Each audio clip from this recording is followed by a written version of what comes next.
Let's talk about something we all do every single day. We buy things. And in this explainer, we're diving into the world of consumer awareness. It's all about the power you hold in your wallet and how knowing your rights can totally change the game, turning you from a potential victim into a victor. I mean, come on, we've all been there, right? That sinking feeling when a new gadget breaks way too soon, or you look at a bill and think, wait a minute. That's the exact feeling that makes this topic so important. All right, so here's our game plan. First up, we're going to shine a spotlight on all the ways you might be getting a raw deal. Then, we'll dig into why it even happens. After that, we'll look at the awesome story of how consumers fought back. And then, the good stuff, your 6 essential rights. Finally, we'll talk about how you can actually use all this power. Okay, let's dive right in.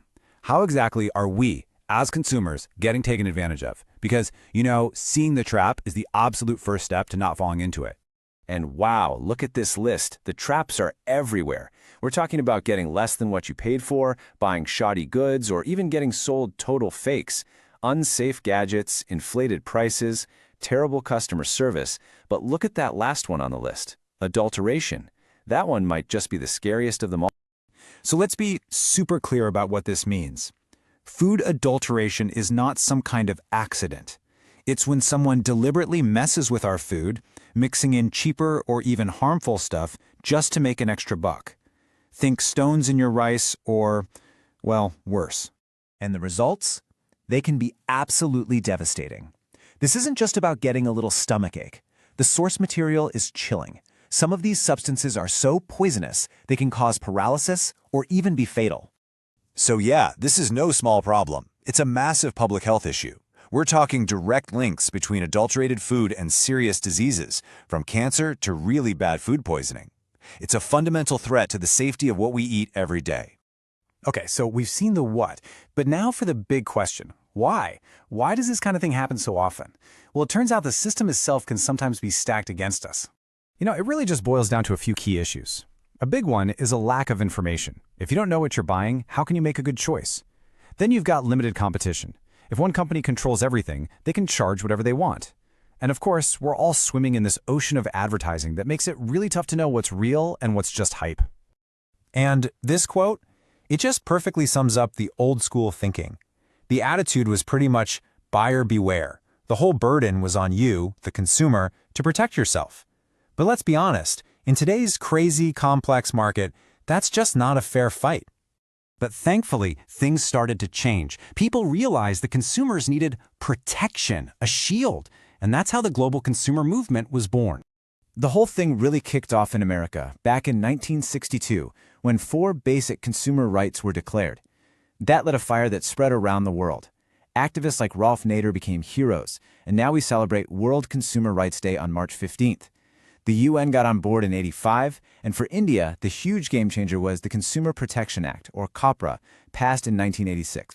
And that brings us to the core of this whole thing. This is your toolkit, your armor in the marketplace. Let's break down the 6 fundamental rights that you, as a consumer, are guaranteed. First, and honestly the most important one, the right to safety. This is simple. The stuff you buy shouldn't harm you or your property. Whether it's a pressure cooker or a new phone, it needs to be safe, period. Next up, the right to be informed. This means you have a right to know exactly what you're getting. All that key info, the ingredients, the weight, the real price, it all has to be available to you, so you can make a smart choice, not just a guess. Then we've got the right to choose. Look, a healthy market is all about having options. This right protects you from monopolies, where one company has all the power and can set whatever price they want. Competition is what keeps things fair for everyone. Number 4 is huge, the right to be heard. This means your voice actually matters. If you have a problem, there are places you can go where people have to take you seriously. You can't just be brushed off or ignored. And this one's all about justice, the right to seek redressal. If you've been ripped off, sold a faulty product, or treated unfairly, you have the right to get compensation. This is about making things right and holding businesses accountable. And finally, we have the right that ties all the others together. You have the right to consumer education, the right to learn about, well, all of this. Because at the end of the day, knowledge is your best defense. And to make sure that right to redressal is actually real, laws like COPRA created a system. It's basically a 3-level court structure built just for consumer complaints. It makes getting justice way more accessible, from your local district all the way up to the top. So you've got the rights, you know what they are, but a right you don't use is, well, it's not much of a right, is it?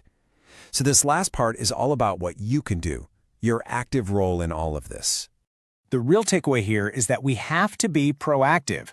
Check the warranty. Always, and I mean always, get a receipt. That's your proof if things go south. Know what your rights are, and don't be afraid to speak up, whether it's on your own or by teaming up with others.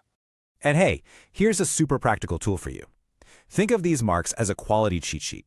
The BIS mark for everyday goods, the AG mark for food, the ECO mark for eco-friendly stuff, these are seals of approval. If you see one, it's a good sign that the product has met some important standards. So when you boil it all down, it comes to this. The laws are on your side, the tools are there for you to use. Being an empowered consumer isn't automatic. It's a choice. It's about being active and informed. So the only real question left is, what are you going to do with all that power?